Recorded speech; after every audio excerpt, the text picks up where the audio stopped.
Si j'ai voulu étudier le Moyen-Orient, c'est d'abord pour la fascinante dynamique qui existe dans la région.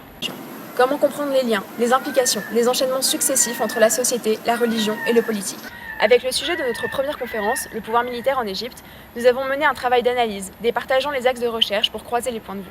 On a lu, on a discuté, on a réfléchi ensemble pour tenter de mieux comprendre cette dynamique à première vue surprenante qui existe entre la société égyptienne et l'omniprésence de l'armée. Comment une révolution menée par les Égyptiens contre le pouvoir militaire s'est-elle transformée en une reprise du pouvoir par cette même institution ?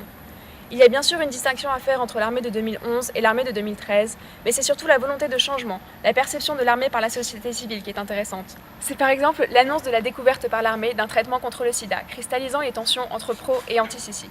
Une partie de la population a foi en cette annonce et glorifie le gouvernement militaire pour ses avancées, alors que l'autre partie critique violemment l'opération de communication mise en place par l'armée pour renforcer sa légitimité auprès des Égyptiens.